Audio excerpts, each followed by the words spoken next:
Grande expediente, vereadora Estela Balardim. Vereadora Estela, se possível uma parte rapidinho.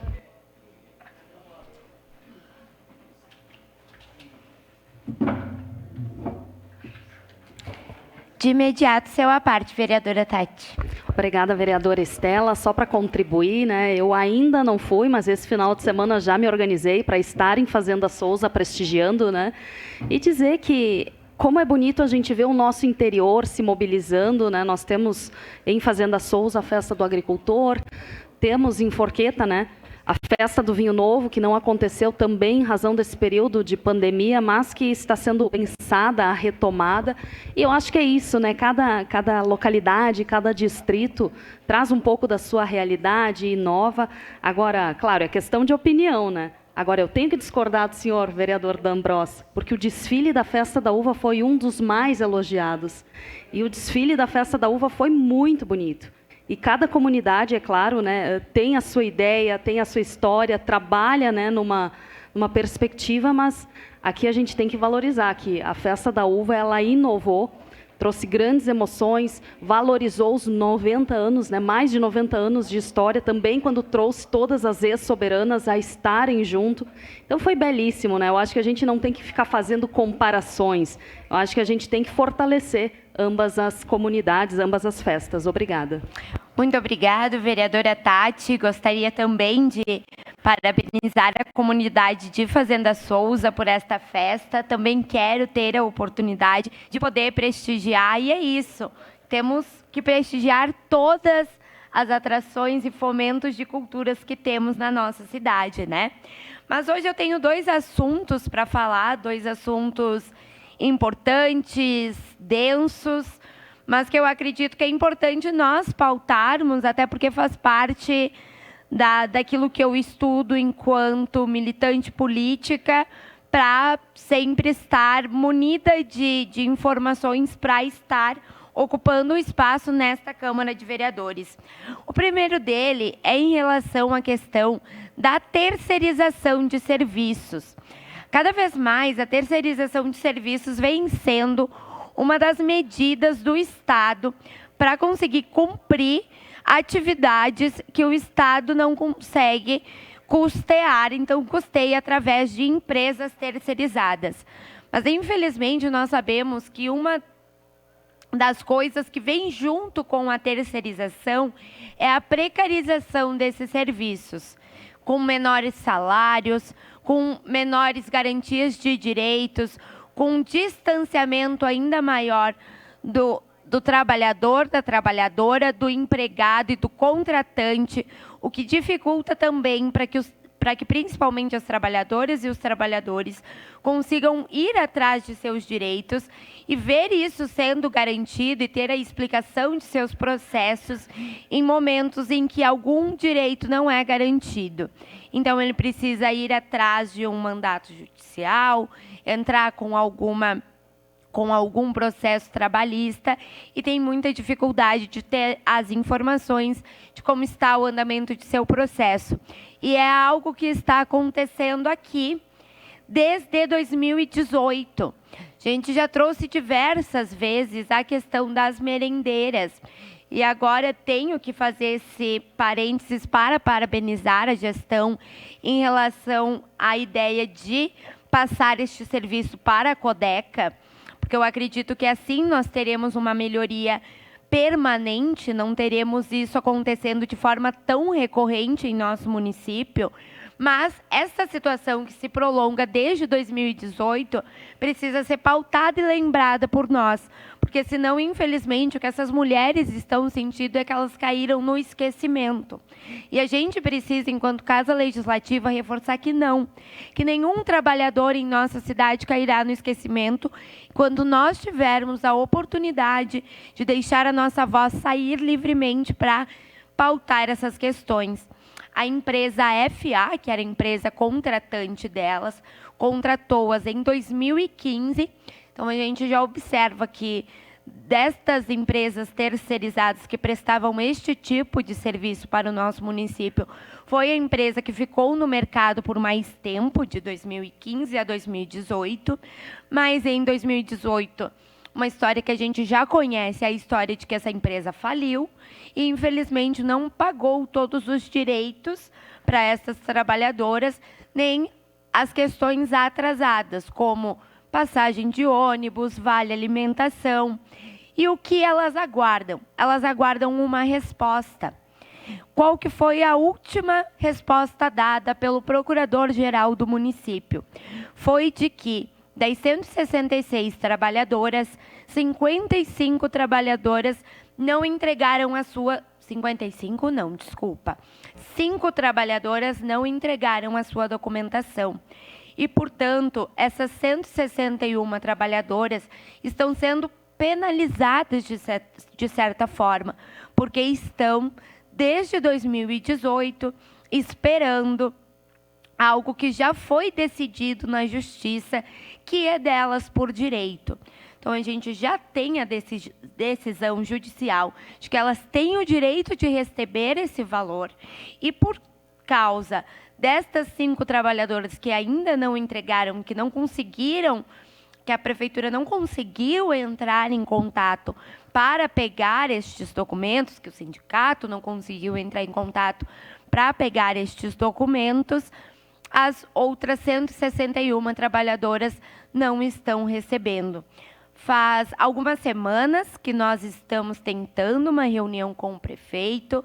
Deixo registrado aqui que, por parte da Grégora, está tendo esse esforço, ela está tentando esta reunião, mas como, por enquanto, ainda não conseguimos, eu achei muito pertinente trazer este tema aqui na tribuna, para que a gente olhe e pense, tire essas mulheres da invisibilidade, porque se elas trabalharam e muito nas nossas escolas, atuando diretamente com a alimentação das nossas crianças e adolescentes, prestando um serviço de extrema necessidade e qualidade.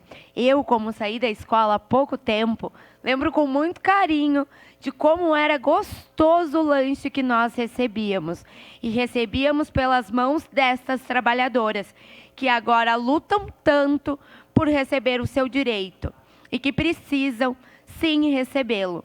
E que, então, por parte da nossa prefeitura, a gente veja uma vontade ainda maior, com mais pujança, para cobrar que a perita que deve fazer a avaliação de que, mesmo com essas 5 trabalhadoras não entregando, o dinheiro seja repassado, a gente veja isso acontecendo. Então, o pedido para a prefeitura é justamente esse, que ela também consiga, de certa forma, nos ajudar as trabalhadoras para que a gente faça esta cobrança, para que o processo ande mais rápido, porque diversos prazos foram ultrapassados, passaram do tempo em 5 dias, 1 semana, 2 meses.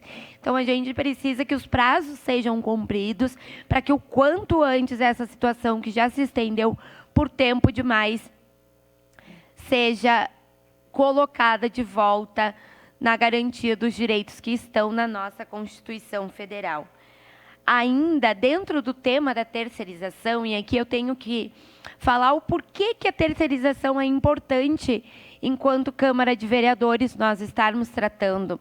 Porque a terceirização, ela requer uma responsabilidade subsidiária. Então, o contratante, no caso, o nosso município, o executivo, é responsável por qualquer empresa que está sendo contratada para tratar de determinado serviço. Então, isso sempre recairá, inclusive, aos cofres municipais. Então, quanto melhor for a empresa contratada, melhor será para a economia, inclusive, municipal. E outra terceirizada que vem dando problemas, e ontem nós da bancada do PT tratávamos disso com a secretária de Saúde, é a questão das nossas UPAs, que para além das dificuldades com médicos pediatras, horários de espera, tempo de espera, tem a questão de como está sendo realizado o trabalho. Faz uma declaração de líder, vereador Lucas. De líder da bancada do PT, presidenta. Segue a vereadora Estela em declaração de líder da bancada do PT. Muito obrigado. Então, tendo essa questão, a gente consegue ver que muitas mães, inclusive, que estão lá com os seus filhos doentes, gripados, com tosse, chorosos, cansadas de talvez não estarem dormindo direito a diversas noites, tem por parte de algumas medidas que são tomadas um desrespeito com a situação que elas estão. Um tempo de espera longo, onde se precisa ter paciência ao responder, ao falar com essas mães. Além de tudo, a gente também vê a dificuldade de uma paciência nas respostas de informação, enquanto se espera nesse tempo que está se aguardando uma consulta. Então, aqui não é pessoalizar, aqui não é falar especificamente de alguém, mas é dizer que a gente precisa cada vez mais que a gestão do executivo olhe para a situação das nossas UPAs e trate de forma primordial, que trate de forma essencial isso. Tratamento para com as pessoas que estão enfermas no momento de dificuldade, com as mães que estão lá com as suas crianças, sem ter sequer pediatras nas nossas UBSs, precisam de um tratamento digno e com respeito, para que assim a saúde ela seja uma saúde humanizada. Porque além de horário, porque além de médico, a gente precisa de humanidade, de vínculo com as nossas pessoas que estão ocupando esses serviços. O outro assunto que eu gostaria de tratar, ele também se liga a essa questão das UPAs, porque trata da saúde, mas eu quero fazer um recorte especificamente do Hospital Geral. Eu tive o prazer, e falo isso com muito sorriso, de voltar ao Hospital Geral sexta-feira. Até brinquei com as fisioterapeutas que me atenderam, voltei de salto alto, porque elas fizeram um trabalho impecável e me permitiram estar lá daquela forma. Poder ver o sorriso no rosto delas e elas verem o meu foi muito gratificante, porque mostra que o serviço prestado ele foi de extrema excelência, por causa justamente dessa questão que eu estava falando. Teve muita humanidade comigo, com a minha família, então foi algo muito especial. Mas a parte que não é tão especial assim é saber das dificuldades que o Hospital Geral enfrenta, devido à questão financeira.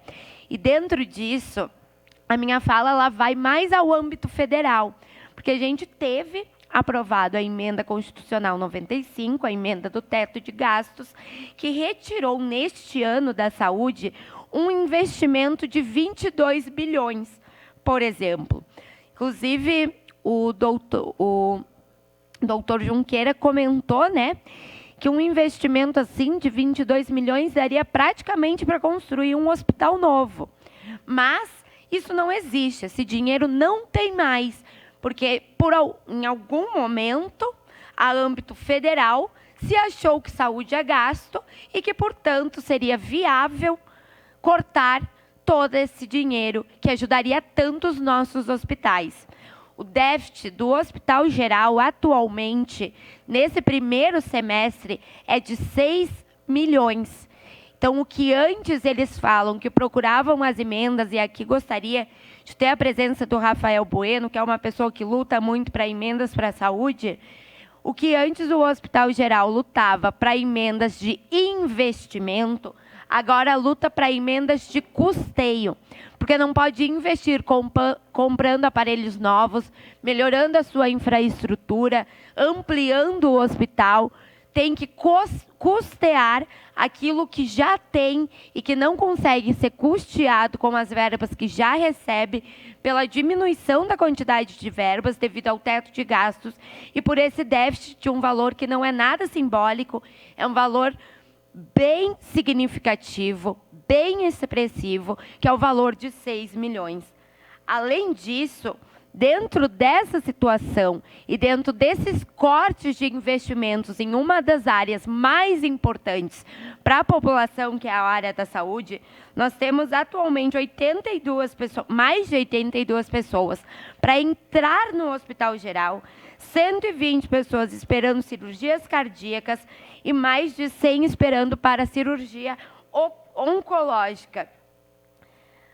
E tudo isso pode ser resolvido se a gente pensar coletivamente na importância de pressionar a âmbito federal para que essa emenda pare de existir e para que investimento em saúde volte a ser prioridade. Porque 22 milhões a menos no cofre para a saúde faz muita diferença. E faz diferença nas vidas. De uma apoiadora, no dia de hoje, pela manhã, eu recebi a notícia de que uma menina faleceu na UTI pediátrica. E me dói saber que pode ser cada vez mais recorrente notícias como essa, que a gente pode acabar vindo aqui para chorar mortes se nós não olharmos a importância de termos, além de uma gestão consciente, que priorize essa questão da saúde, uma cobrança para que, a âmbito federal, o investimento volte a ser do tamanho e da importância que deve ser. Porque a saúde ela tem que ser prioridade. O SUS salva vidas. É no Sistema Único de Saúde que as pessoas conseguem ter o seu atendimento e todo o seu tratamento custeado como é seu por direito. Então, eram esses assuntos de extrema importância, no meu ver, que eu gostaria de trazer a esta casa hoje, para que coletivamente a gente possa pensar na importância, número 1, de olhar para aquelas merendeiras que desde 2018 estão se sentindo esquecidas e inviabilizadas e que merecem receber os seus direitos. E 2, olhar para a saúde terceirizada, que é o caso das nossas UPAs, e para a saúde pública, que é o caso, por exemplo, do nosso Hospital Geral, que precisa muito que os recursos aumentem. E para que esses recursos aumentem, a gente precisa, sim, dizer não à emenda constitucional do teto de gastos, que já passou, sim, há muito tempo, mas que agora, cada vez mais, a gente vê o quanto isso está impactando negativamente no nosso dia a dia. Era isso, vereadores, muito obrigado. Peço declaração.